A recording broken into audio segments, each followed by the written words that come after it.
are we doing today? New day, new play, lots of fun stuff going on, lots of scary stuff going on as well. Riots and protests in Canada over the weekend, as well as riots and protests in Minneapolis over another BLM shooting. We've got Powell expecting explosive growth in the economy, all kinds of craziness about to head our way. So, with that being said, some of you will note we have a new sponsor for the stream until the end of April. Currency.com is the new sponsor for the stream, guys. If you are looking to trade crypto forex quickly, easily, Currency.com is your guy. Click to get $50. Down on Twitch, you can click it. Also, you will have that link available to you on other platforms, but on Twitch, there is a little panel inside the chat that you can click on and get there right away. So, new sponsors here. Everything from the sponsorship will be going towards that young man with leukemia that I had mentioned. Still prepping up the stream for the end of the month, but yeah, the money will be going towards this young man with leukemia. So, shout out to currency.com for that as well.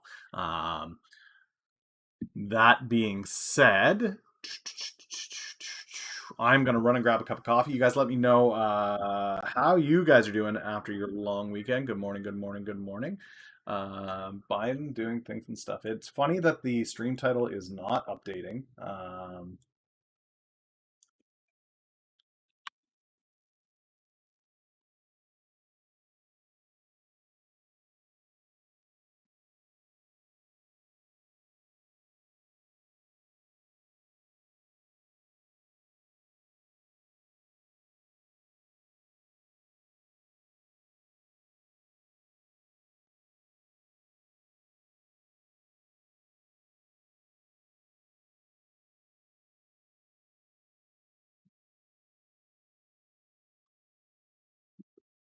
Bump, bump, bump, bump, bump.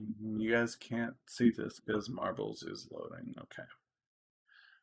Just going to load up Marbles before I go to get coffee.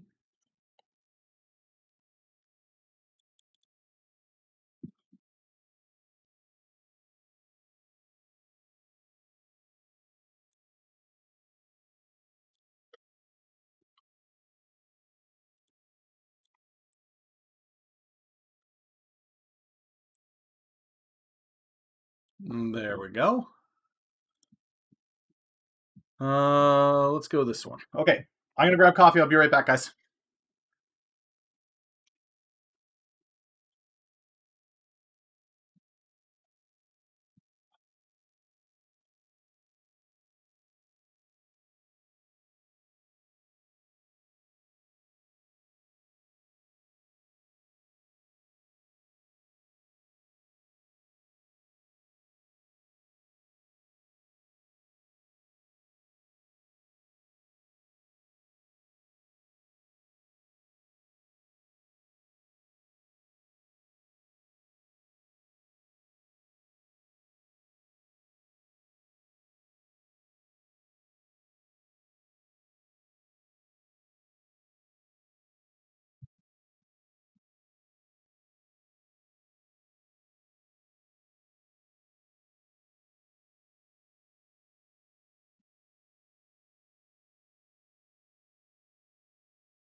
Okay, here we go.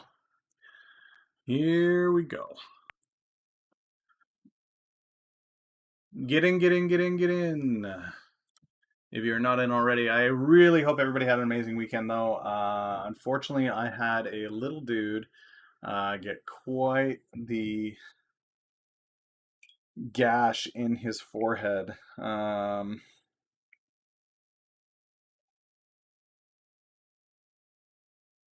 Just wondering if you guys can see that. Big old gasherino right on the head. Little monkey was climbing and gravity got him.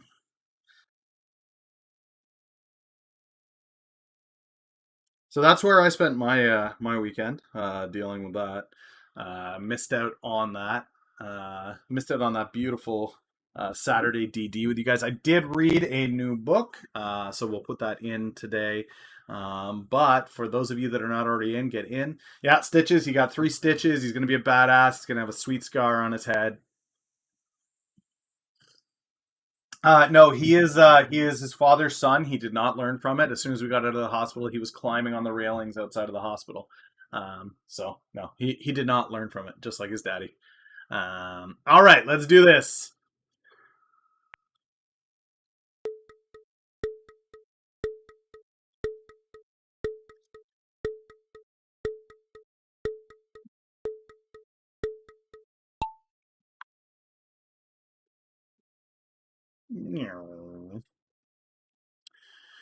Did the weigh in last week, guys. Weight loss started April 1st. Decided I'm going to try to get down to the lowest weight I have ever been, at least since I was 13. Yeah, I'm going to try to break down to the 170s. Started at 225 April 1st. Have dropped about 15 and a half pounds off. So we're sitting at 209 right now was the weigh in. So everything is going well. Have not changed my diet. Pizza, beer, takeout food, all of that is still in there, but I'm using intermittent fasting and calorie burn, hypocaloric. Well, I've done my chores. No, the washroom's still a mess. Go.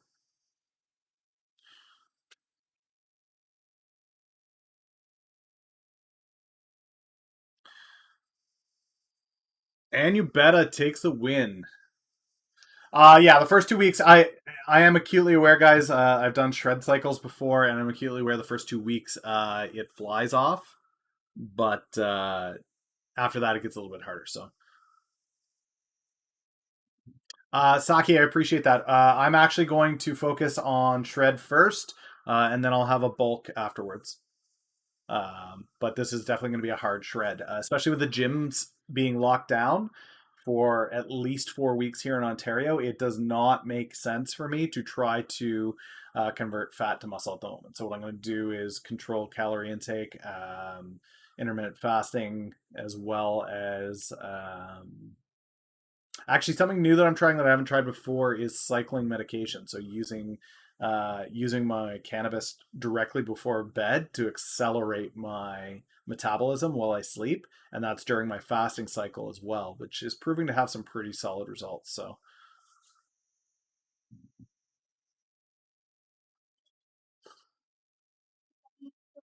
clean out the hallway then. Go clean up the hallway, all the stuff in the hallway. Yeah, let's do DGLY. I can do that.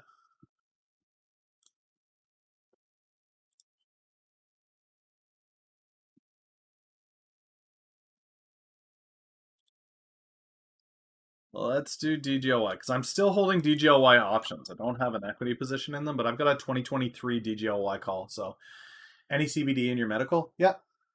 Yeah. That's CBD before bed. Smoke about a gram before bed. Sponsor is here, guys. Currency.com. There is a command code set up for that as well. I believe it's currency that I set it up for. There you go. So you guys can definitely check that out. We are going to take a look at it intermittently. It is also going to be the new tool that I use to track cryptocurrencies in real time. It actually does a really good job of that. I was playing around with it a little bit over the weekend, and I don't need to pay for a robot vacuum. I've got 8 kids. Um, Yeah, I mean, I will be doing calisthenics. There will be I've been going for walks, I've been going for runs, I've been going for push-ups, sit-ups, that kind of stuff. But next big date for Zom would be earnings or whenever they decide to drop a press release. International Pet Day was over the weekend, so I thought maybe we would see something there. But this is the tool here, guys. It's a really great quick look at kind of what's going on. It's real-time access to it, so you're not waiting on delayed features. I'm kind of a big fan.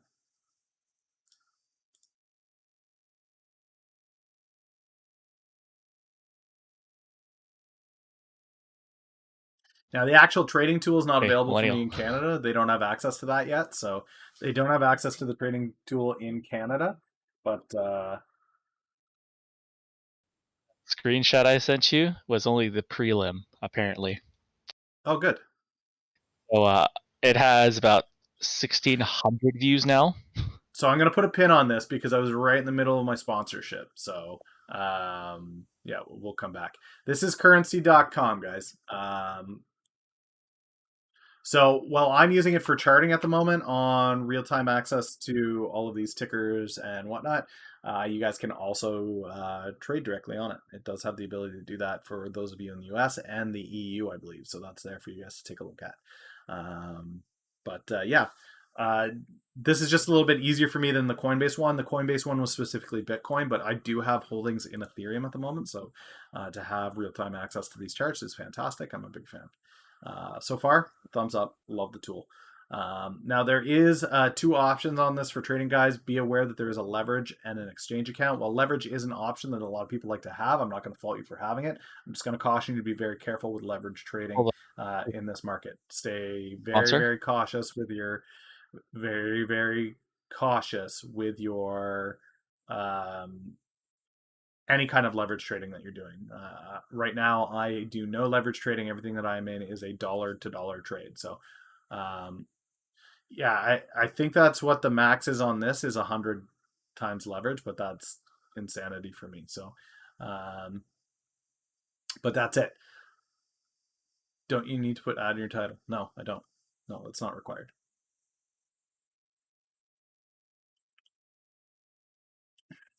It's really funny what people think is required and what's not required. I am not in any way required to disclose that in the title. No. Sorry, I keep thinking from FTC point of view, and I forgot that CRTC doesn't do shit. Well, even if the FTC, I don't have to put ad in the title unless the entire stream is dedicated to that sponsorship, and it's not. So go downstairs and don't come in here again.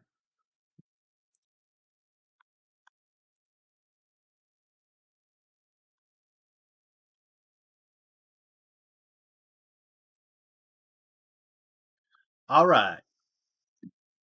And obviously, there's clear disclosure that they are a paid sponsor of the channel that I will be doing regularly. The other thing that they have started to do, guys, for all of you that are partners on Twitch, you don't have to worry about this. But when I go away for coffee or whatever, I am going to start running a 1-minute ad break. YouTube is trying out something new now where they run an ad, but it's going to be interactive. Okay. And the way that the ad works is they'll show all of you. It's called a multiplayer ad. So they're going to show all of you guys the same ad. And then there will be a brief poll afterwards. And depending on the number of you guys that vote in the poll, I'll actually receive bits based off of you guys voting on the poll. So for those of you that are subscribers, it's not going to show up. It's not going to affect you at all. Subs don't see ads. But as far as those of you that are new to the channel or recently following, you are going to see instead ads when I walk away from the screen instead of an empty chair. So just be aware of that. Okay, what are we looking at pre-market here? Your video's going well. Sorry, you were saying redemption. Redemption on mic, guys. I'll throw the disclaimer in. Anything that you guys hear on stream here, none of us are financial professionals. We are private retail traders. We show you how we trade so that you can learn how we trade, but it's never, ever financial advice. We won't provide you financial advice for your portfolio, what you should buy, what you should sell. It will always be our opinion on a ticker specifically, okay? Let's go influencer here. It's not information that's tailored to you, period. So yeah, there is no personal financial advice that you will ever hear on the stream, whether it's in the chat from myself or on mic here in the audio. If you hear something that sounds like financial advice, you're hearing it wrong. It's not financial advice. You should not be taking financial advice from bozos on the internet, period. yeah, that screenshot I sent you before, right? It was like 200-300, which in the first hour I was like, that's very weird. Like I was just like, did I just go viral or something like that? I don't know what the hell someone did or whatever, right? What was it? The thing is at 1600 right now, and I'm just like, it is the top video in my entire thing. It beats out the GME stuff. That's good. I am thoroughly impressed by it because I thought that I would get heavily shit on, especially since this wasn't a very popular topic on stock twits. I just figured people would just ignore it or whatever, right? But the initial comments were somewhat okay. Like they were actually somewhat civil, which is again, I'm super surprised by that. Like because they're just like, no, Hindenburg was wrong because XYZ. They've been proven wrong because they got the wrong address on this thing, blah blah and so forth, right? And there were some like really nice civil ones, and then later into the night is when like the crazy shitters started coming out. But I didn't care too much. But um, yeah, yeah, I don't know what happened. I don't know how this happened, but I thought that someone might have shared my thing elsewhere, but it's not making like none of it makes sense. I don't know why this one exploded compared to everything else. There is a Sometimes it's very just consistency. It's just yeah. consistency. The algorithm is learning what you are and what you do. That's what it's Oh, about. okay. All right. I think I see. Hang on. Let me just show you this screenshot here. Uh, Okay, while you're doing that, guys, book for the week was 100 bagger. Okay, so a lot of you have heard Peter Lynch talk about the 10 bagger. This book is all about the 100 bagger, and this is more a long-term 10-year trading style. Actually, the book was a really great read. For those of you that are looking to be more passive investors, you're not doing this full time, you've got a job, you're just looking to put money into the account, and you're willing to look 10, 15, 20, 30 years down the road and have a very passive investment strategy, this book is phenomenal for passive investment. It is not in any way a short-term day trade, swing trade book. It is a long-term investment strategy. Um, the biggest takeaway from it was the idea of coffee can investment. So all you guys will remember coffee cans. You know what that is, right? Back in the day, the wives used to tuck away whatever little money they had in a coffee can somewhere underneath their mattress, and that would be kind of their emergency fund that they had. But the idea is that they didn't touch it; they just slowly put little bits of money into this coffee can and just tucked it away, and it wasn't to be touched. And then, when they retired, they would take out all their coffee cans of money, and that would be what they had to live on. Well, the same idea is what this guy applies to these 100 baggers is you find companies that are solid companies, good revenue growth, gross profit. A lot of the stuff that Redemption and I have been looking at for companies are we seeing good R&D? Are we seeing development? Are we seeing good revenue growth over and over and over again, consistently year over year over year? Instead of week, month, day, we're looking at year over year over year over year over the term of a decade. And when you can identify those 100 baggers, you essentially take your money. The entire book list will be here, and I just added it, so you can find it. Oh, wrong one. This one. So it's on that list there. It'll be the first one on the storefront, 100 Baggers by Christopher Meyer. It's there for you guys. Definitely check that out. It was a worthwhile read for sure. The idea is, say you've got $1,000 a month, $5,000 a month, whatever it is that you can put in towards your investment portfolio. You find one of these 100 baggers and you put your money on that. So check that out. like I'm very particular to monopolistic practices. Basically, if they have a monopoly on the sector, on the product, on the thing, or whatever, I like them, especially if they're a new company because they're more willing to do stuff and they have like zero competition, right? Yeah. So they had the entire market share. So those are all points that he touches on in the book. In the book, he touches on seeking out companies that have what he calls a financial moat. And a financial moat could be a small company in an innovative and evolving industry that has the potential to be a long-term player in it. So think about Monster Energy when it started, or Nike, or Apple, or Microsoft. These companies that come along and are innovative startups in a new industry, and their protection is the fact that they've got something that's unique to them. So with Apple, it was the original Apple computer. You had with Nike, you had the Jordans. You had Microsoft has been around with Windows. These moats that are created are protection for their growth in their sector. So that's one of the things that you're looking at. They can also be big players. There are big players, guys, that you can't count out. There are guys like Apple, who Boeing. are currently at $100, that if they do break into the automotive sector, they're just going to be a massive beast, and that's something they're looking at doing. Boeing. Yeah, Boeing could come back. CCL is a big beast. It could come back. So you have to keep that in mind as well, guys. There's lots of opportunity out there. But the idea is you take whatever you're willing to invest on your monthly schedule, and you take that and you throw that sucker into into your coffee can fund and you don't touch it. You leave it until retirement. And what he found was the people that followed this strategy, did they have losers? Yeah, he said probably 7 out of 10 were losers, and whatever their monthly money was that they put into that thing just disappeared. It was gone.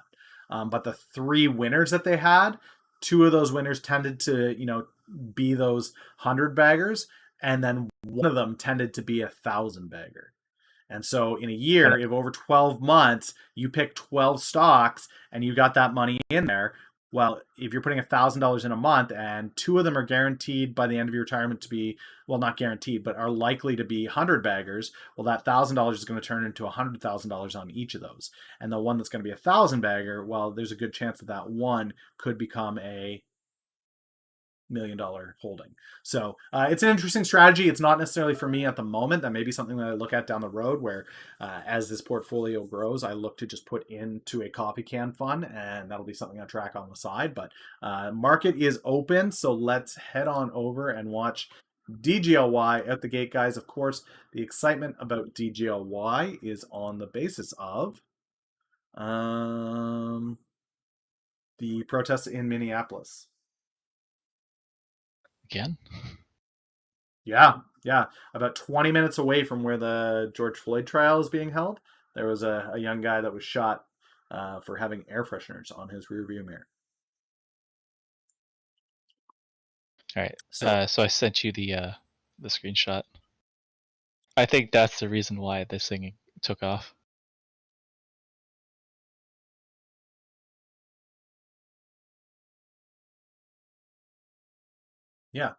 Yeah, it's exactly what I just said, right? The algorithm is learning. Yeah, look at the things I'm actually ranking for too, like investing and trading. Like that's the most common word out there. Yeah. The date you dropped this on Sunday? Yep.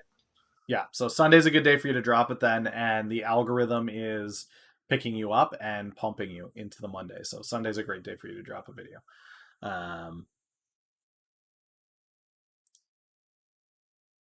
All right, yeah, DGOY at the gate. It had a nice little start at 177 and has come back down. I do still have DGOY calls for 2023 at 250. I am extremely bullish on DGOY over the next year and the potential that stock holds. I think it's going to be big for sure. Guys, charity stream is going to be probably the last Saturday of April. So the 30th. Next, this Saturday coming up, I will not be here, guys. Sorry, I shouldn't say the last Saturday of April. The 1st of May will probably be the charity stream. We have numbers on what the chemo costs with insurance, with medical insurance in the States. His chemo treatment is going to cost him $1,500 a month. So thanks to the new sponsor on the stream. The stream will already be providing his first month of chemo, but I will be putting out targets on the May 1st stream. All donations will go directly to this young man with leukemia and now diabetes as a result of leukemia. I'm looking to see if we can't make it work out for him for an entire quarter. But we'll see. We'll see what we can do. I'm going to have some milestones for sure, but my heart goes out to the family. $1,500 a month on top of, whatever else is going on with travel and everything else. If I'm able to provide them a couple months of support to alleviate that, I'm happy to do so. The stream was made for the shits and the giggles, the Scotch money, and so that I wasn't insane talking to nobody, but if I can use it to help a young man fight leukemia, then great. Why the hell not? Yeah, this weekend, guys, I will not be around. It is my birthday. My wife is whisking me away, so you will not see me this Saturday. I know you all will miss me. I'll miss you greatly as I'm not here hanging out with my wife. I won't actually miss you guys. It's not personal. It's just she's way hotter than you guys. DGLY down though. So are we ready to see the bleed on my portfolio? I am predicting I am red again. It's another red day. Well, that's the Canadian portfolio. Yep, down again. Till Zemedica and SNDL get some upward movement, there ain't gonna be the squat. I'm the big 3-6 this year, guys. 36 years old. Not sure what to do about that. Gonna hit that midlife crisis in stride. Now, SNDL, guys, has dropped below the dollar mark, which is a big deal. It may not seem like a big deal, but it is a big deal. They want to stay compliant. So one of three things need to happen here. This naturally needs to buy up. It needs to have people that are holding the stock continue to push this. If that's the Grayscale Bitcoin Trust, I would invest directly into a miner or the currency itself. Fractional on Bitcoin. The Grayscale Bitcoin Trust has a large premium. I think it's 24% on the underlying currency. They are fleecing you on it for sure. SNDL either needs natural support to bring it back above $1, or it needs to drop PR, or it needs to do an RS. Or they could do a stock buyback. One of those. It's got to be one of those. They cannot have this stock head back to the OTC. It will kill the company. So we'll see what today has for it. Out the gate, not a ton of volume here. 4 million down. Let's go to the scanners. They got 700 million bucks that they're sitting on. My thought with the 700 million, guys, was that we can expect to see SNDL make a big announcement in this week. We have 420 coming up, and I have a huge expectation that we are going to see something big come out of SNDL in that time.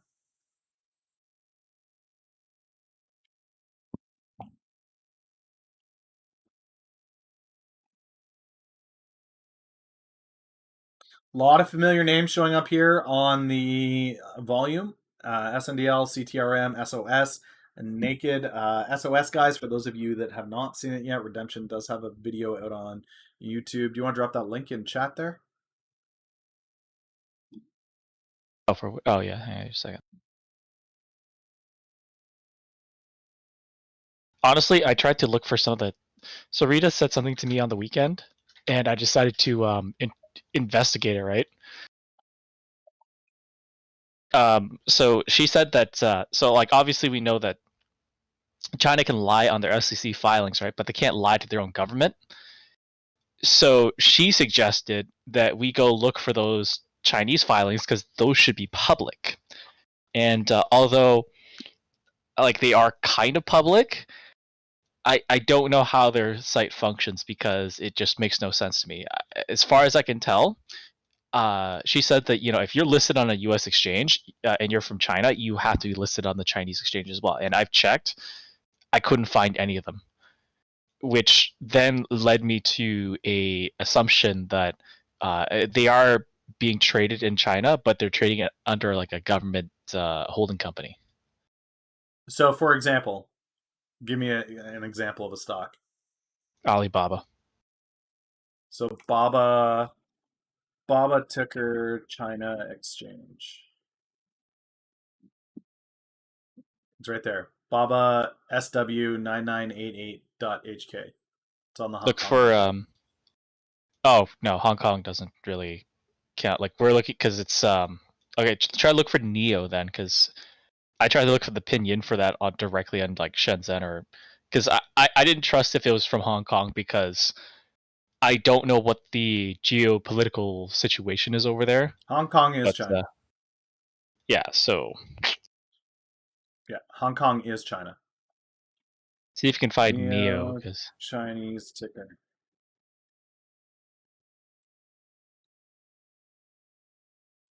it should be called Weifan or something like that.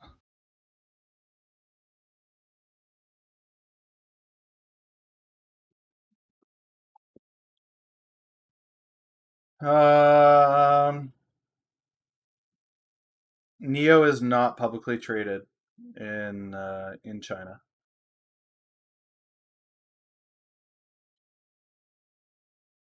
That, according to Rita, should be impossible because they have to have like a local listing by law or something like that there. But I also noticed. It's an ADR It's not direct holding. But yeah, no, there is no foreign listing for Neo. Yeah, It's like not I was it's not reading even on the Hong Kong. It's Neo Neo HK ticker. like I was reading a couple papers, and one of them said that like some of these tickers you won't find directly. This was before like Hong Kong was taken over again, but they were saying that if you couldn't find a ticker on the Chinese exchange, chances are that they are under like somewhat of the umbrella because the government had, although there's like 1,500 listings on the Shenzhen or the Shanghai, whichever. Um, they were Yeah. claiming that because China is so like they basically structured it like how some people structure their tax structures in America, where they have like a shell company in a foreign state and then another company in their home state, and they just do business back and forth. It makes it seem like they're like one entity. Yeah. Well, yeah, what I'm seeing here is Neo's only listed on the Nasdaq. Shares of Neo aren't listed in Hong Kong or China. So yeah, I would say its government ties are probably really, really tight.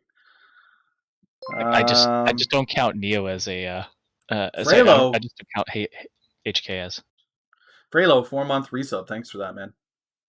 I just don't count the HK market as part of the Chinese market because I just don't know what the story with their Get used to it. integration is.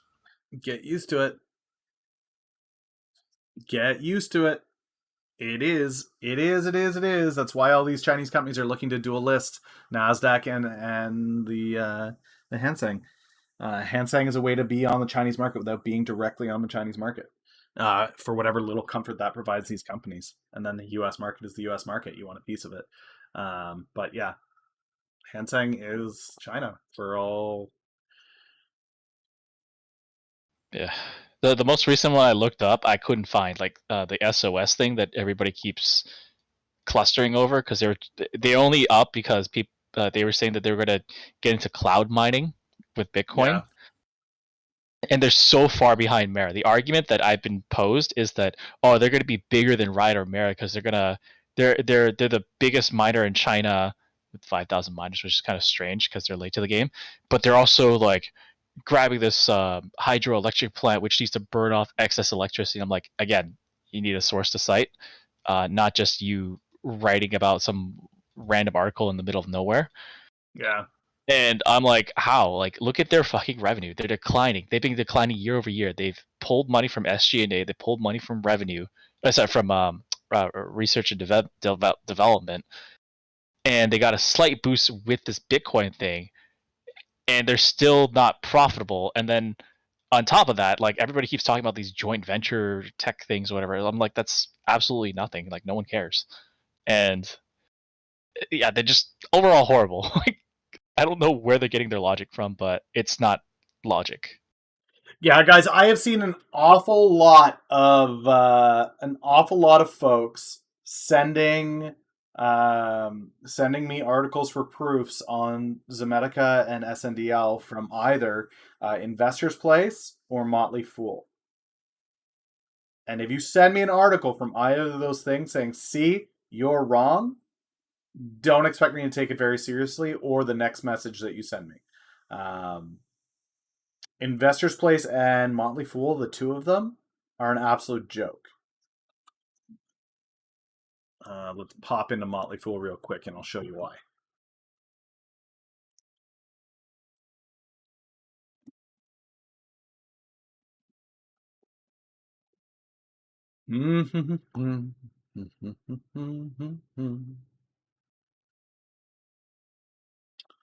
So if I type in sundial here and I look at the articles that Motley Fool has written, they literally are doing the ambulance chasing.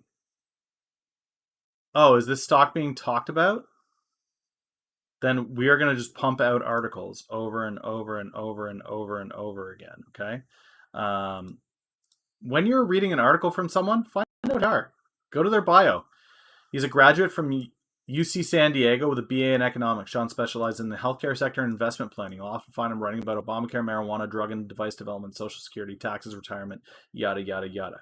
Okay, so he has a BA in economics. He works in investment planning, so he should have some kind of a track record to him, right? So the next step that I'm going to take is I'm going to head over here. And I'm going to go Sean Williams. And if he doesn't show up here, oh, there he is. He's a blogger from Motley Fool. 50-50. He's a coin flip. His winning ratings, he's got Facebook, Siri, Crowd. No, he doesn't have to own positions in these, okay? He does not need to own position. As a blogger on Tip Ranks, all he has to do is write an article about it, okay? But here are his ratings.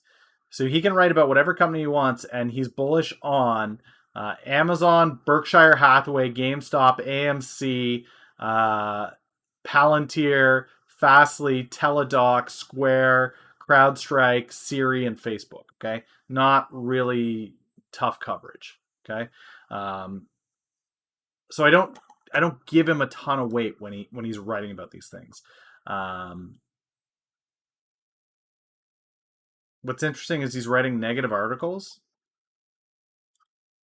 AMC is a no-win scenario. Okay, then why are you bullish on it?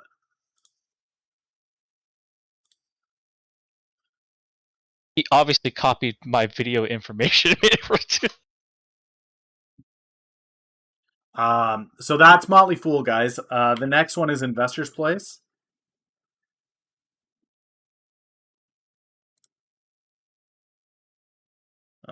Let's go. Sure, let's go here.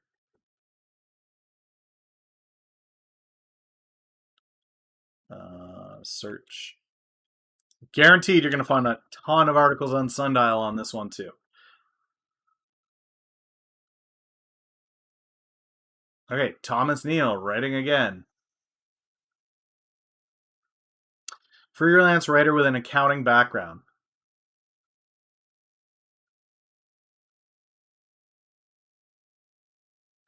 He's a writer. He's not an investor. Find people that are actually investors. Zemetica.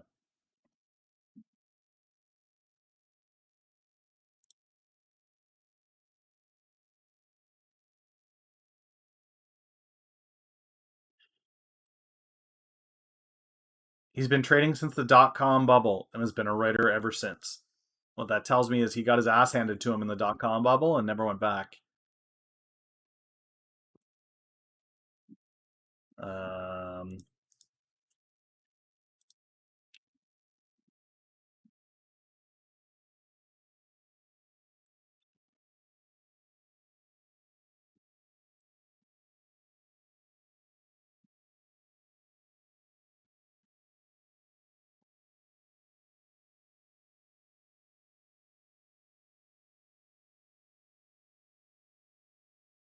Let's go here. Let's go Zemetica.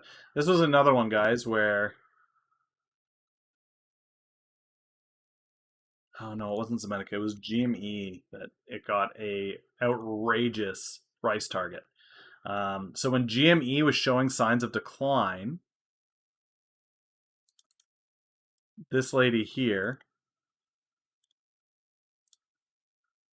all of these guys are not ranked all of a sudden. Interesting.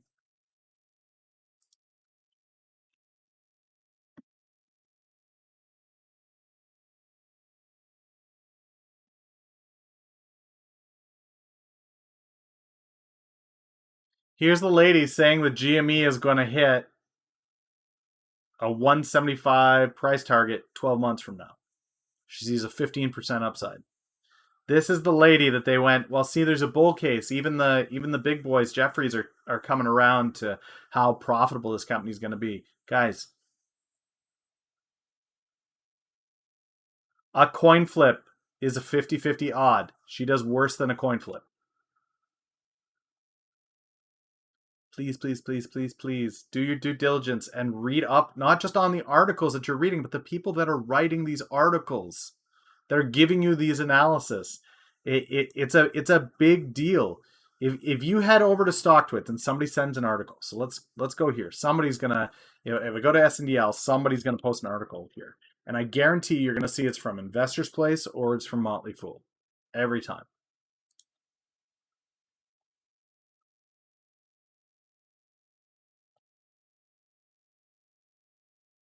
Let's go till we find the article.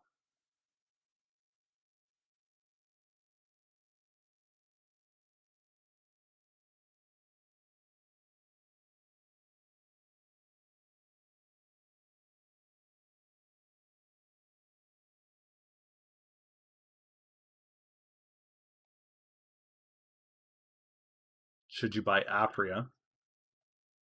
Looking for an article about SNDL.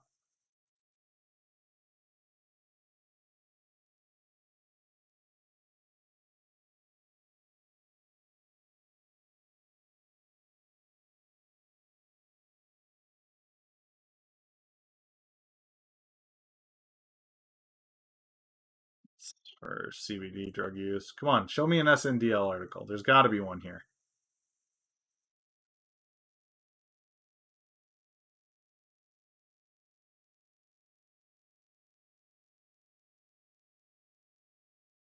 This is the problem with these massive volume stocks is people post.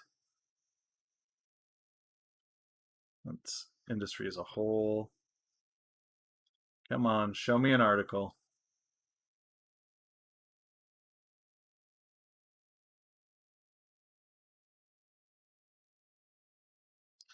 With an absurd 1.6 billion shares, yada, yada, yada.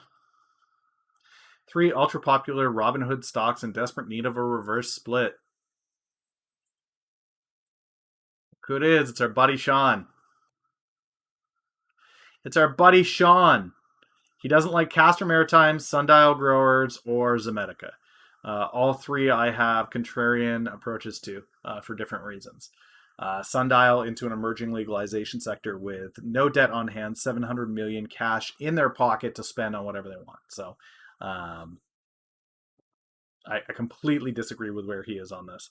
Castor Maritime, they went from having a very, very little fleet to having massive amounts of ships. I think they own, so they went from 3 vessels to 6, and then they've doubled to 14 ships since the year began. You know what happens to an international shipping company as commerce reopens internationally and you've gone from 3 vessels to 14 vessels? It's insane. It's huge. He doesn't like it. Zomedica, again, the due diligence I've done on Zomedica. You guys have been here. You know my thoughts on that. You know where I stand on that. So I ultimately just disagree with this guy over and over and over again.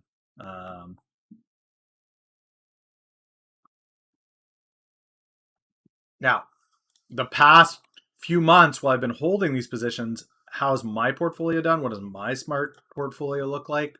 How do I rank on this? Even with this month, March being a real kick in the nuts, and then April not looking so great at the gate, I'm still kicking the crap out of this guy. That may not seem like a lot, that 14%. The interesting thing, guys, is once this May disappears from this chart, this number is going to go up. Because this is when I started using this platform and I didn't use it properly. I put all of my trades from January till May in on a single day, which shows this massive loss, which in reality it wasn't. This is the time that I went from $2,000 to like 25,000. So once this month is gone, you're going to see this number go much, much higher. So for me, I'm not going to listen to somebody writing an article offering me their opinion when I wouldn't take financial advice from them, right? So if I can pull them up on this and we go, okay, well, what about Warren Buffett? I don't even know if it's going to pull up I won't even pull up a thing for him. But like, let's go to Wall Street analysts.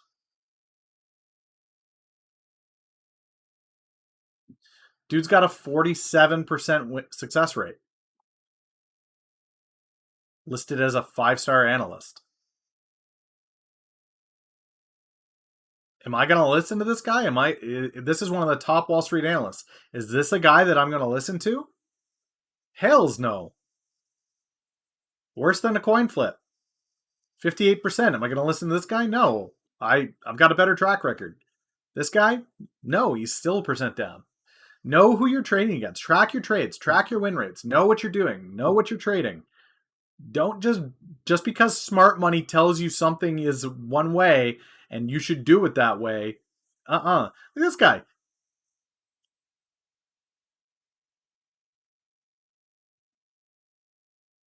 So just to be clear, guys, know who you're taking your financial advice from. Do your own damn due diligence.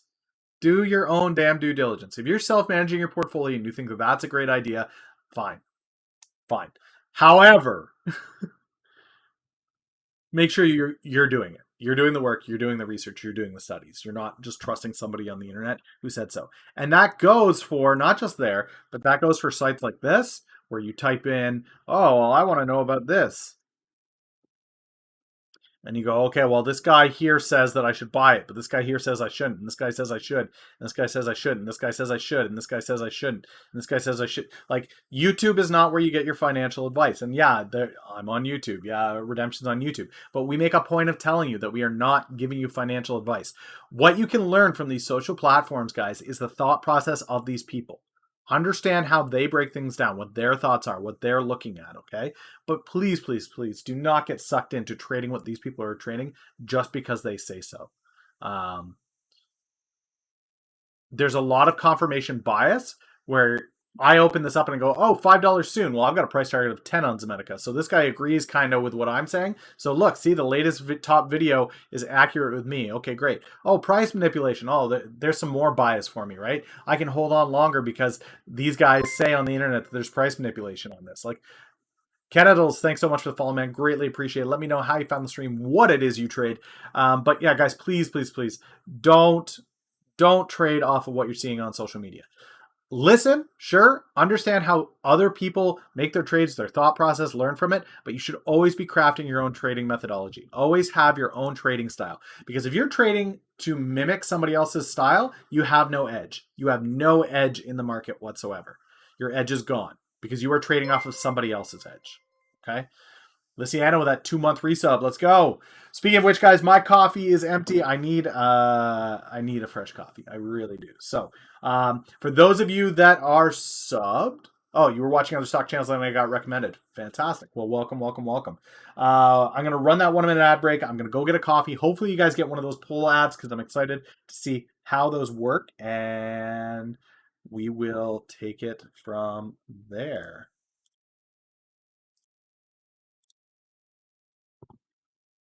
Interesting. This is saying my bit rate is unstable. But I've got no drop frames. So what do they know? Huh? What do they know? All right. I'll be right back. Coffee time.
All right, and we're back. Did you guys get one of those ads? Did you get one of those fancy voting ads?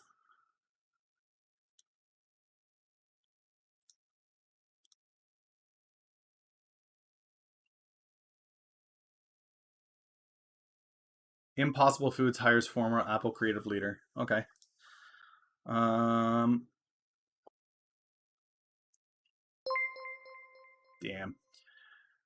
Pupusa Dro. Thank you so much for the follow. Pup USA Dro. Thanks for following, man. Let me know how you found the stream, what it is you trade. So let's just go down this list here, guys. I did not get to take a look at the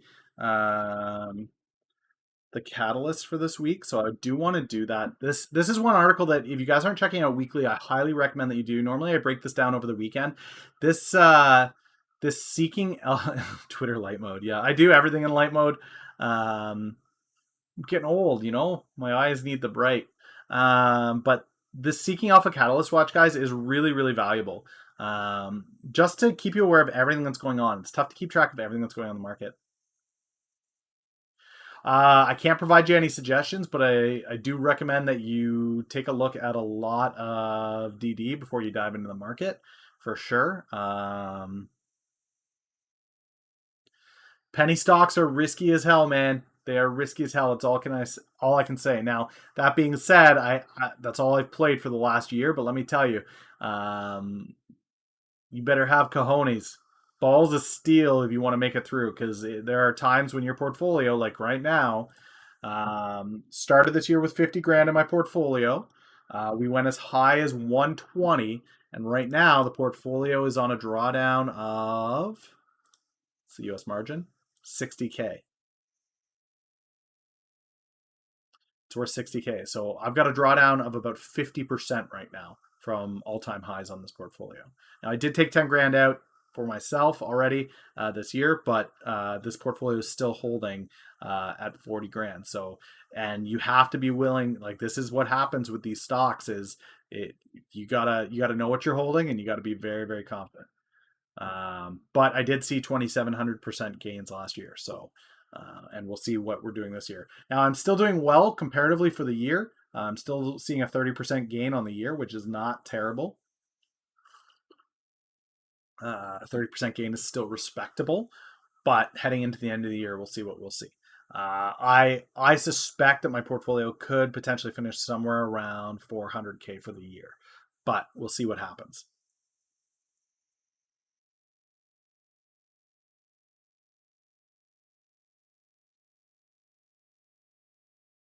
All right. So April 10th through the 15th, there's a biotech watch. There's a bunch of different, the American Association for Cancer Research. This conference is the biggest one of the year for cancer. So any of the bio companies that are traditionally attached to cancer research, expect them to do well this week. This is where they save their announcements for. So new news on a leukemia drug. Ooh, exciting. Yeah. So from the American Association of Cancer Research, this conference all week, guys, is going to be producing these articles. It is the what's a big conference? What's a big, like, it's the E3 of bio, right? Like it's the event. Stocks with high volatility continue to be GME, AMC. Lots of short interest into GTT and High Point for those of you that like that short play. Yeah, variant surges in vaccines. Bio is what I did initially trade January through April last year. Bio can be that much scarier. If you're not already using this tool and you are interested in bio, I highly recommend that you go check out this tool. I can make this recommendation for education purposes. This is not to take trades off of, but for education purposes, you should really, really take a look at this. This bio calendar lets you know when companies have approval from the FDA. This is big. This is very, very useful tool for anybody that's looking at trading healthcare for sure. Okay, all week there are conferences. So there's a Needham Healthcare conferences, GPU Tech, Gold Forum, Canaccord Genuity Horizons in oncology. So there's another cancer event happening. Data reports due out from Caterpillar. This will be a big one when John Deere is doing quite well in Asia. It'll be interesting to see if Caterpillar is also doing well. Boeing is a scary one on deliveries. So that report is coming out. This is just today, so we can expect that today. It is the action date for FBio and ATXI, so this is what we're talking about. Both of them have an action date on the day. So if I go to this calendar, we'll see FBIO is here. This is their PDUFA date. So if they get the approval today on this drug, you can expect to see this run probably to the 10 to 15 range.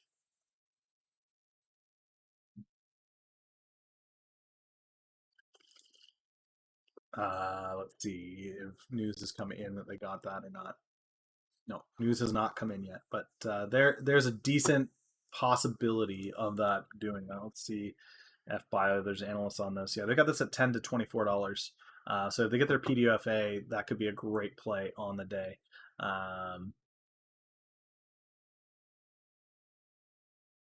Actually, I wonder if FBio has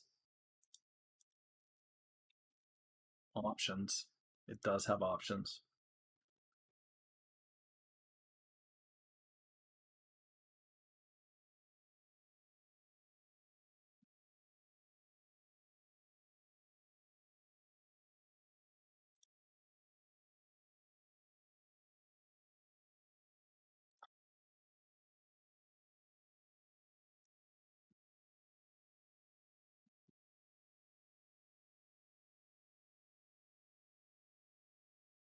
Hmm.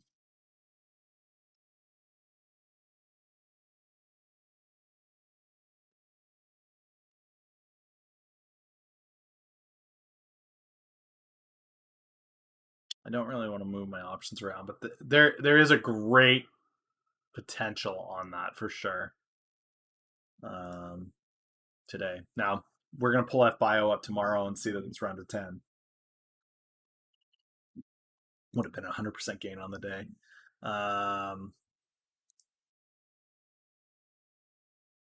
But yeah, that's how that tool can be played. But again, you see how Seeking Alpha led me to that, which leads me to the next tool, which leads me to the next tool. So again, guys, having the right tool. Speaking of which, the video is finally edited. I just need to do the backend optimization for YouTube on how to play the stock market based off the sports analogy. That video will be out by the end of the week, I promise. The video has a keynote address today, so we'll see what NVIDIA has to say about their RTX 30 series, how that's doing. Zwirro Investor Day, there probably won't be much there. Signet Jewelers. This will be interesting to see if luxury items are still continuing to sell well. Why is the price target so high? Because that's where biostocks go. That's where biostocks go when they get their PDUFA on their first designation, 10 plus, which is why with Zomedica, I am so bullish on it, because if this is their first product to market and it's a massive diagnostic in a billion-dollar industry, I'm bullish on it. I think $10 to $15 is not unreasonable. But we just need news of actual sales. Now that we have the price on it, we did get confirmation on price. The Zomedica price is $12,500. They are forecasting 7.5 million in sales for the first year. I was hoping that they were forecasting closer to the 30 million mark. Is that the right number of zeros? 33, two more.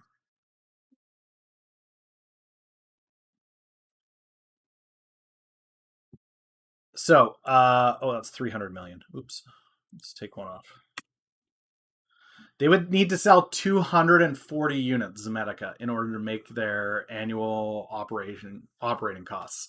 For them to sell 240 units across the East Coast, I think is extremely possible. It's not out of reach. So we'll see what Miller Vet Supply can do for them. Their May earnings should provide excellent guidance for us. There should be a lot of anticipation and build up into that May earnings. So we'll see what we will see. Tuesday, we've got Macau, so that's going to be big for the gambling sector. KKR is holding an investor day. ARC has its monthly webinar, so we'll see what that looks like. I would love to see ARC drop Zomedica into their portfolio for sure.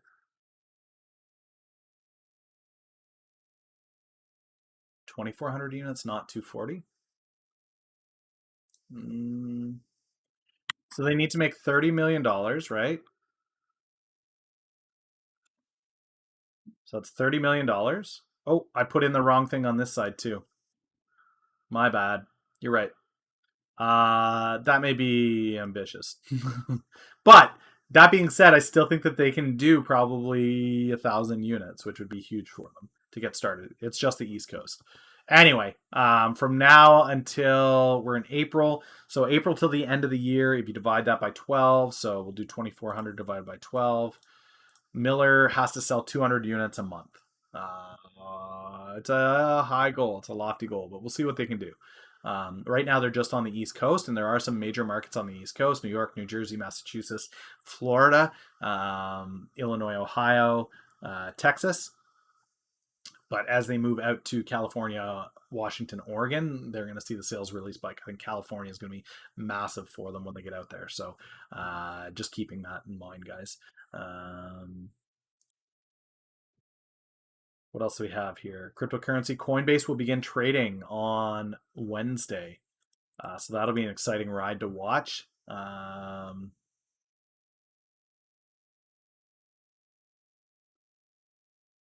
I hear that thing's already inflated to high hell. Yeah, yeah. 440 is the opening price that they're projecting. I mean, it's How the are you going to first of price its it? kind, so Yeah, exactly. yeah. How do you accurately price it? You can't. There's no way that you can accurately price the value. That's about On it, Zomedica. That's how many units they have to sell GXO in order to meet their annual operating costs. To be cash flow positive, they would need to sell 2,400 units. honestly, I know the initial investors would never go for this, but if they were to do, if they actually did a direct listing, it would have actually been fairly priced, quote unquote, coming out of the gates, and then the public market would drive it up, right? But because they're doing a regular standard IPO, that's going to come out super inflated. The vote on the Tilray Afria merger is coming up, guys.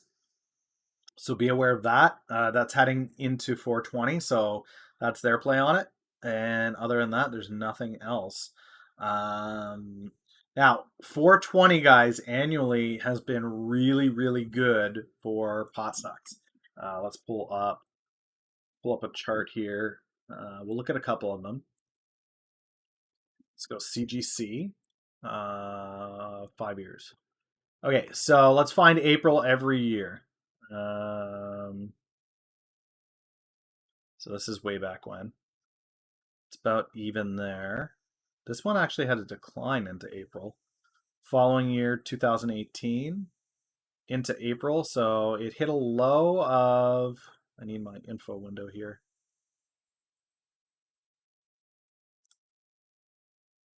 It had a low of $16 in February.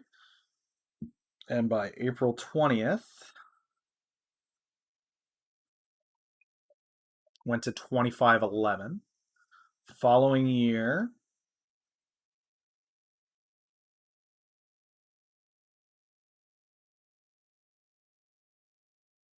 April 20th, had you got in just a week before on this thing, it had a low of 39 and went as high as 50 on 420 News.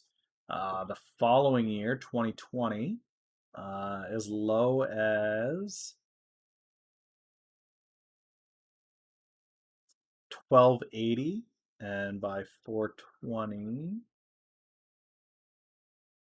1615. If SNDL drops news of some kind of an acquisition in the US pre or just post 420, it will fly. It will just fly.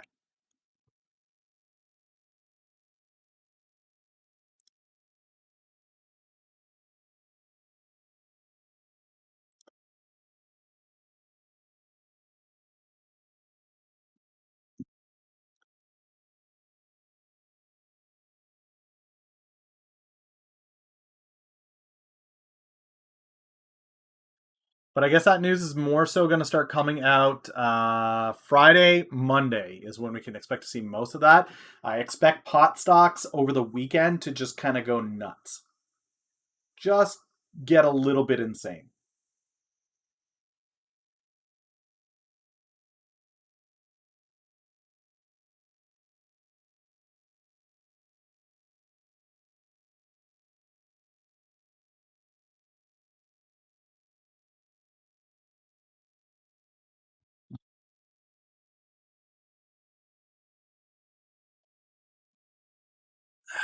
Okay. Where do we go now? Where do we go? It's 10:14. It looks like I'm not going to see movement on anything that I've got today. Zomedica is down to 114 right now. That is a huge drop.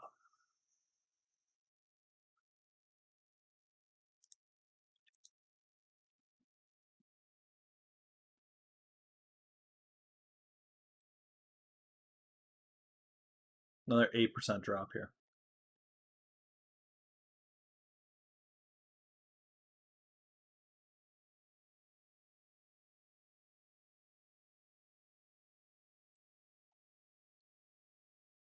Let's take a look at the heat map. See how the market's doing today. Tesla's green, which is great, but you'll note the very red hue that is the market.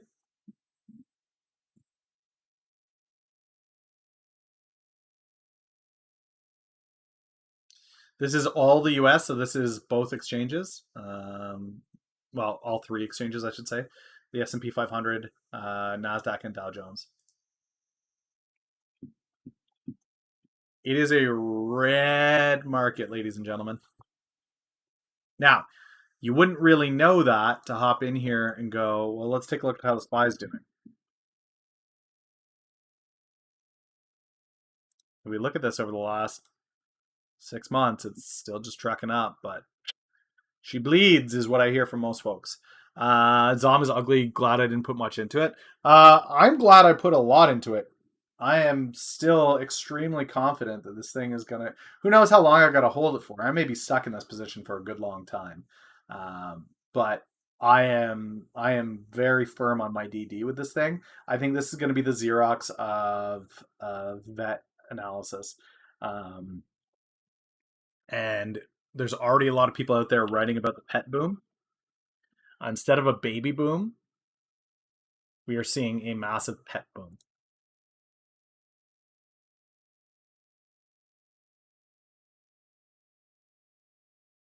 This pet boom, pets aren't going to go away. Actually, they're just going to get older and require more and more medical. And more Zomedica puts out more and more test kits, more test samples on top of their liquid biopsy. Like there's just a solid pipeline. I believe in the stock. I know what they're doing. The company that they've got, the gentleman who's the CEO of Zomedica, we looked them up on LinkedIn.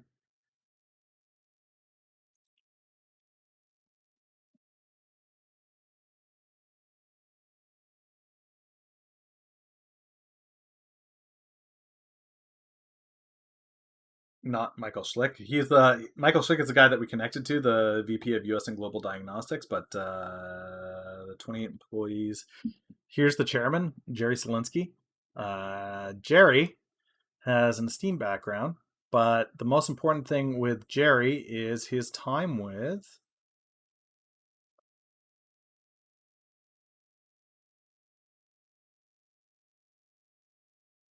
Oh, he's taking it off. It used to be here.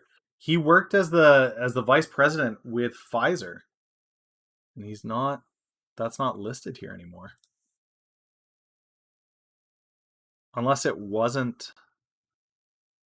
I could have sworn that was him.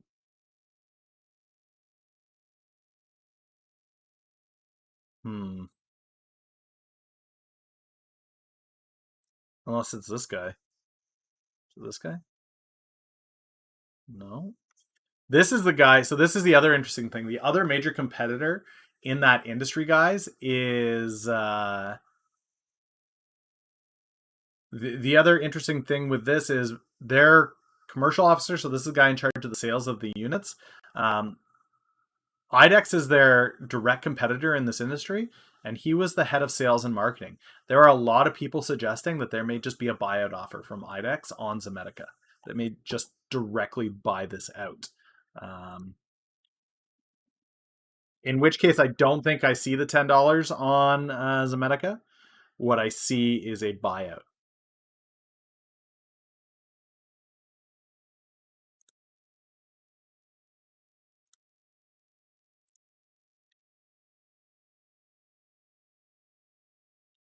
Their cash flows, their cash flow is well managed, right? Because Yeah, I've they're seen debt free. buyouts come out. Okay, all right. Because I was gonna say, like, I've seen a lot of, I've seen buyouts. They're kind of rare in some cases, but they come out uh, under the price, under the current market price. Yeah, I so was like, the valuation for a buyout on Zomedica, because they don't have revenue yet, is not going to be what a typical buyout would be, right? So let's say Microsoft looks to buy out Activision, let's say, right? They want to expand their game holdings, they want to buy Activision. They would have to price their buyout based off of the current assets and valuation of the company as it exists today. That's not how a buyout of Zomedica would work because they have no revenue. What would have to be forecasted is the forward-looking valuation of the company over the next 5 years. So that may be why the initial sales numbers are going to be so crucial for Zomedica. If IDEX is considering a buyout, they're going to want to see what the sales performance is on the competitor, right? It's not going to be based off the initial stock price. It'll be based off the stock price that they see this thing in 5 years. That's what Zomedica is going to bargain off of.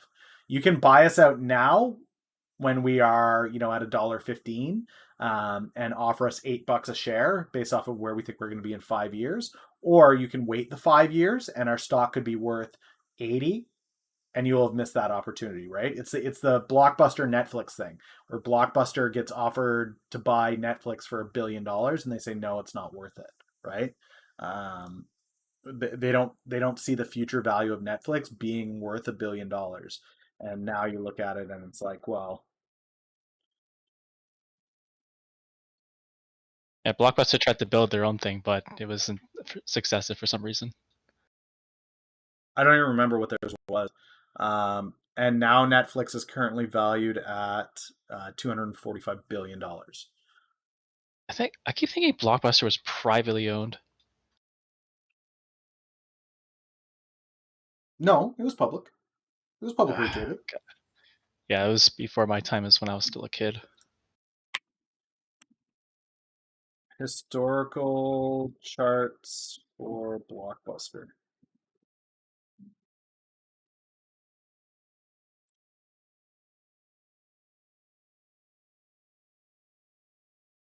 Max. So here's Blockbuster back in their heyday, guys. 2000 or 1999, as far as it goes back, it ran as high as 30. Currently, you can still trade it apparently on the OTC. Blockbuster is currently worth 2 cents a share. Yes, with one store in Oregon or whatever still. But the one store in Oregon is just an Airbnb. It's now just an Airbnb. You guys can, if you go to it, it's a sweet Airbnb. Don't get me wrong. Blockbuster, Bend, Oregon. I'm flexible. Search. Oh, it's probably booked forever, right? Yeah.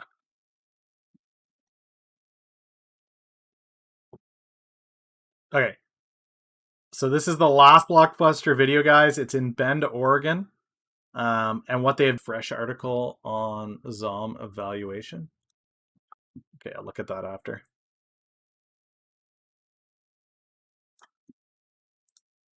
Okay, yeah, so the last Airbnb was renovated inside to have more of like a homey feel. So there's a couch bed that you can pull out.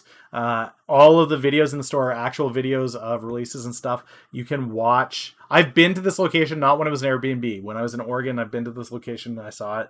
But this is kind of cool. So they've changed it. You can watch all the old videos. They've got the VHS, they've got the beta player, they've got the CD, the DVD player. Obviously, there's going to be streaming services that are available there as well, which is a bit ironic. But yeah, you can go and rent it for the night, and you can. It's kind of cool. It's kind of a fun concept. There's a bunch of cool Airbnbs like that. Okay, this is from today at 10 a.m. Valuation on Zomedica.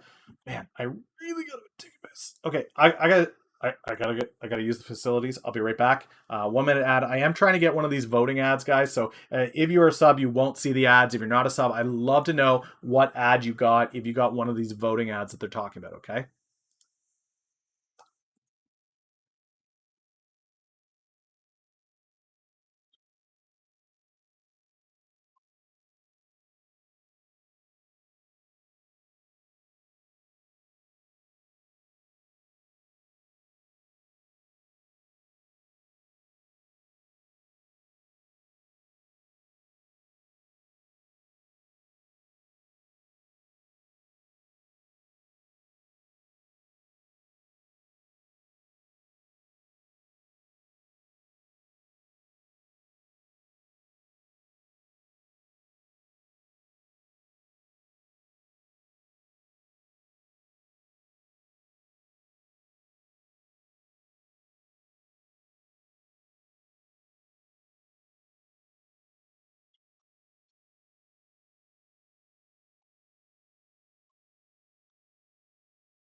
No ads, no ads, no ads. If you're a sub, you won't get an ad.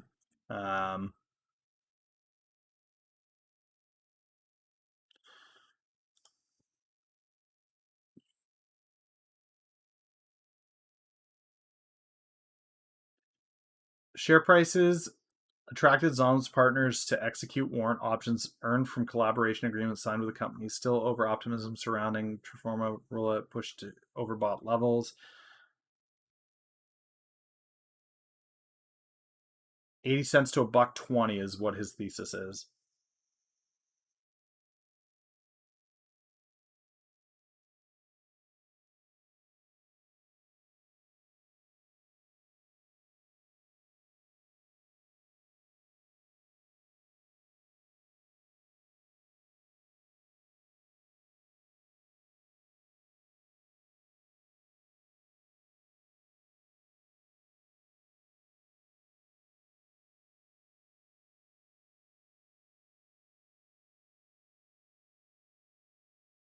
So this guy is basing his evaluation. Hold on, let me open this up so you guys can read what I'm reading. This guy's basing his evaluation on PE ratio, okay, which is something that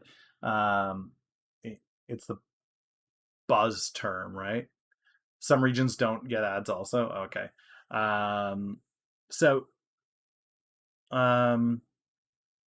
PE ratio is just another one of those fun things that analysts like to look at, and they stake their claims on it.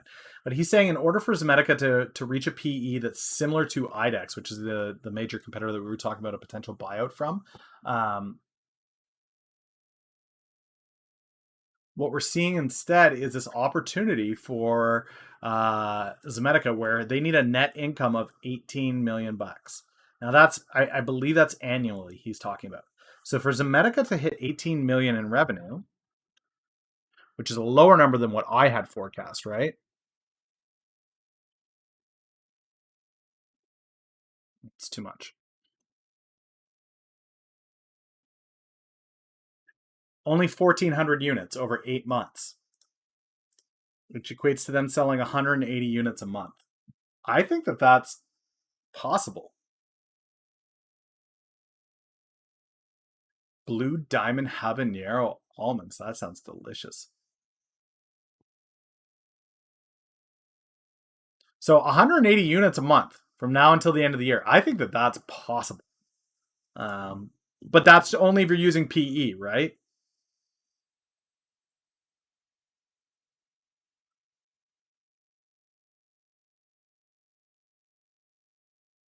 He's making assumptions based off of numbers that he doesn't have. The terms are not published, but it's reasonable to assume that VMS will take commissions of the sale of Trueforma. That's true. They probably will. IDEX has a gross margin of 58%, incorporating a 10% commission cut for VMS. Zom's gross margin is 48%. Based off of what? You don't know the terms of this. No, not Zimmer. Miller.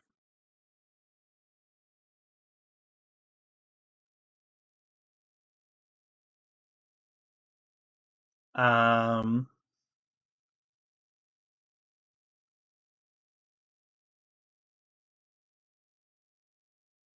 He's saying that there's competition in labs, and this is exactly what we're getting to, guys. If you have to choose, if you are a pet owner in New York State or California, okay, you're a wealthy pet owner, and you have to choose between two vets, do you go to somebody that sends it away and you wait up to 2 weeks, or do you go to the clinic that has it ready for you in 20 minutes? It's a no-brainer, right? You're gonna go to the clinic that has it in 20 minutes. And those clinics that operate in those wealthy neighborhoods, you better believe they're gonna buy this because they want that availability for sure. They are not taking into account hair exactly. They're not taking into account the fact, and this is where I'm saying they are like Xerox.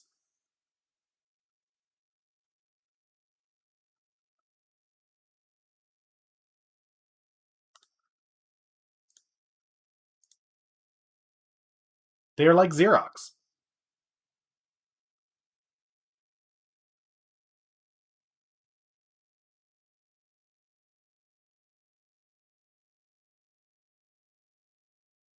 Not only are they trying to sell you the machine, 12,500. Well, a little bit more than 12,500, but I'm using 12,500 as kind of a rounded off number.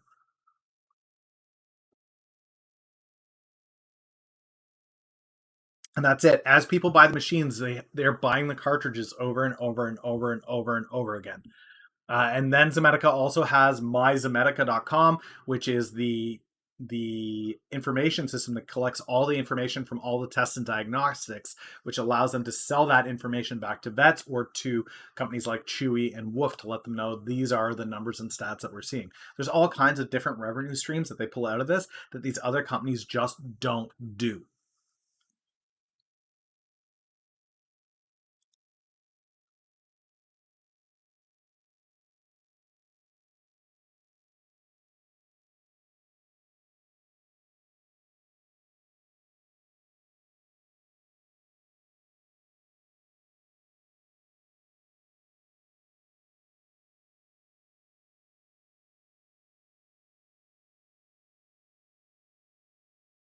He's talking about the moat here. We had just talked about this with the 100 baggers, the idea of a moat.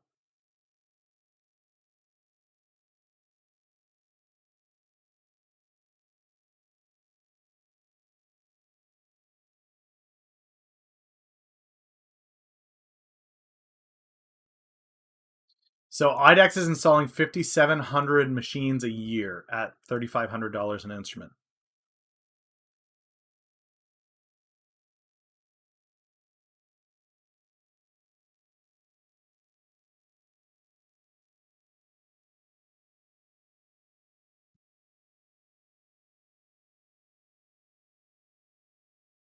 Figure above does not account for SA sales, but still provides a gauge to values on.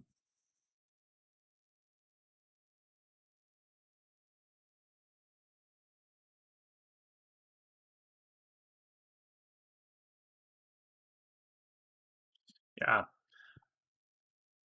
So his take on this, guys, is it ran too far, too fast. The competitors are still offering something that this unit does, which they don't. And he's not able to calculate actual PE because he doesn't have the agreement between Miller Vet Supply and Zomedica. So he makes a lot of assertions in this article, followed by saying, well, since I've made all these assertions, you can clearly see that this isn't of value. Also, I'm assuming that all of these tests are purely going to be done based off of the cost of the vet instead of the speed. Right, that was the next step, guys. So next step is to go, okay, well, who is he? What's his hit rate? How right is this guy? Bashar Issa.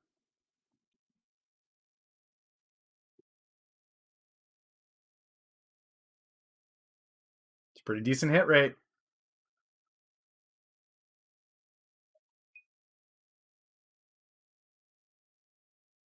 Now, again, remember with bloggers, guys, with bloggers, he doesn't actually have to take a position in any of this.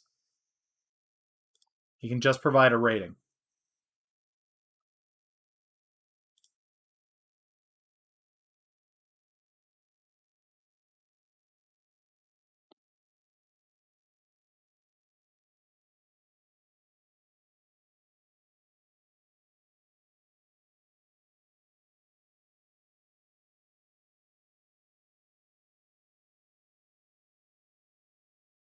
This is his blogger profile. Did you get his blogger profile, or does he have a trading?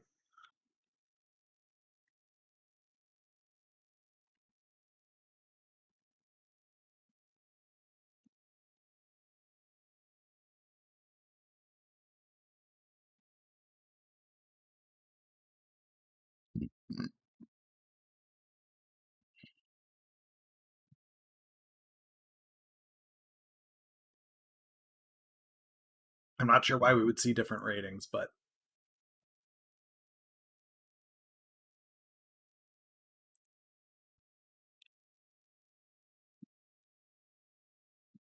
it won't be for long.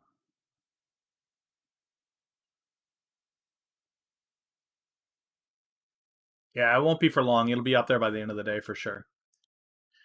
All right, guys, it's 10:30. I've got kiddos running around. Portfolio's down still for the day, so I'm doing what I've been doing, holding fast, holding strong. However, why not get some? No capital. No capital. No capital. Despite Black Bear getting good news, my leaps are down. DGLY down despite the protests because it's long dated. Again, I am confident that DGLY can hit that 250 mark no problem.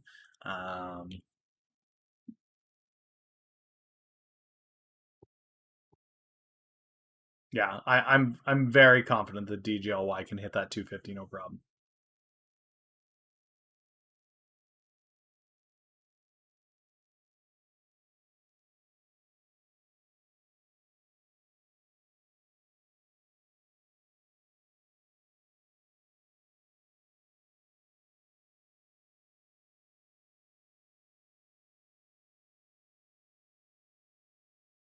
Yeah, this is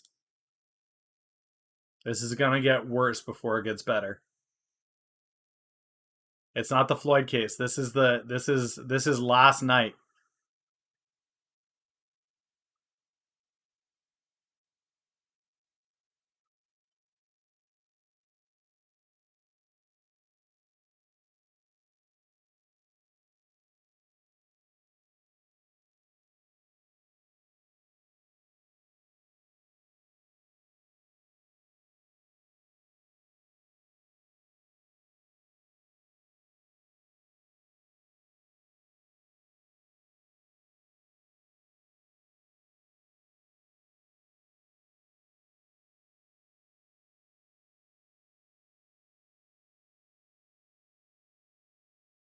Looting had started, which is unfortunate.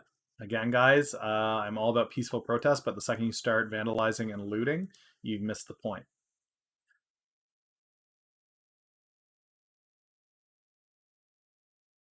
Foot Locker, T-Mobile, men's clothing store, Walmart, all looted.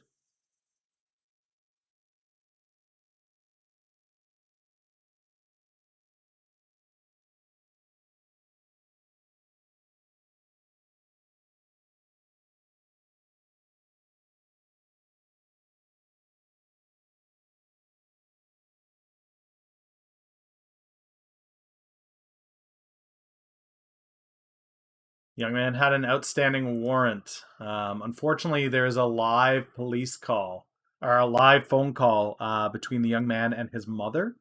And on that phone call, this narrative that there was an outstanding warrant is fraudulent. DGOY in the past has gone up when riots begin.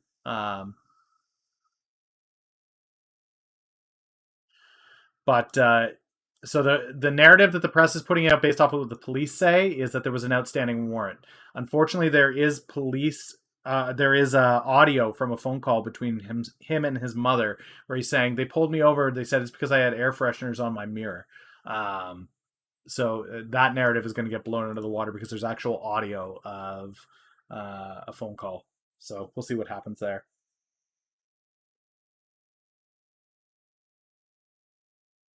Oh, apparently his girlfriend was in the car as well. Non-life threatening injuries during the crash. So they fired on a vehicle.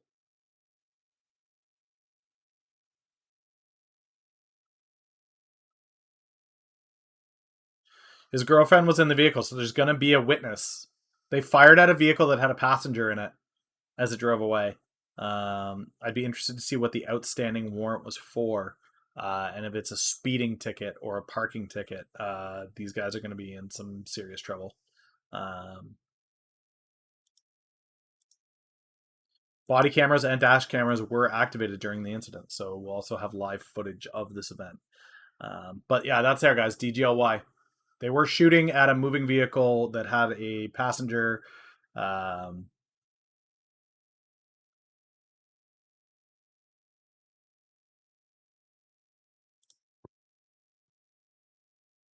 Woman gets COVID 3 weeks after vaccine.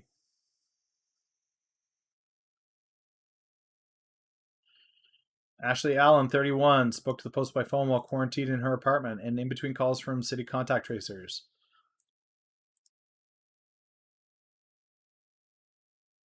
So she booked an appointment, got the Johnson & Johnson vaccine.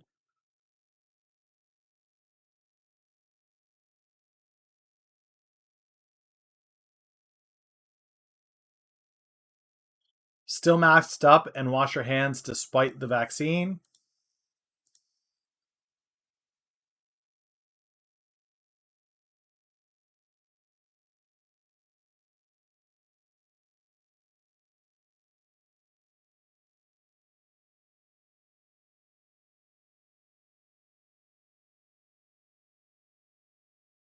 The city MD staffer asked when she got the vaccine. She said March 10th, and she was absolutely shocked. The vaccine does not necessarily prevent you from getting COVID. It prevents you from being hospitalized or dying from it.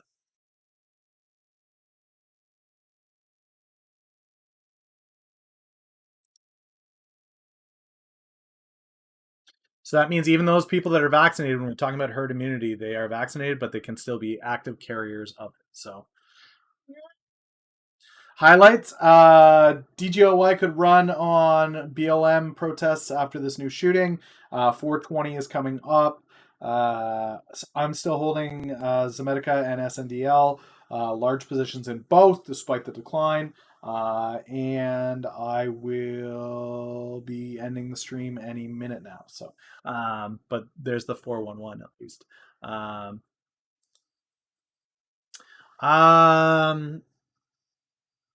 No, it's unlikely that she got it from the vaccine. She is a liquor distributor in New York, so she kept her business open. It's more likely that she got it from trace contact. But that is it for me today, guys. I got some kiddos downstairs. I got lunch. I got fam jam. So that's it for me. I'll send you to hang out with the stock guy. It's been an absolute blast hanging with you guys. If you're not following, do that. I will be back tomorrow, 9 a.m. Eastern Standard Time. A huge shout out to currency.com. As being the new sponsor, guys. Check them out if you haven't had a chance yet. Great charts for live crypto, as well as some other stuff. Brent oil, stock tickers, all that stuff. But I can actively watch my Ethereum on here, which I really like. So check them out. I'll put the link in here as well for you guys on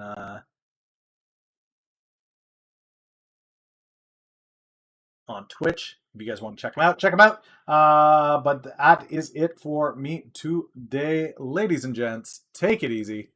Later, later, later.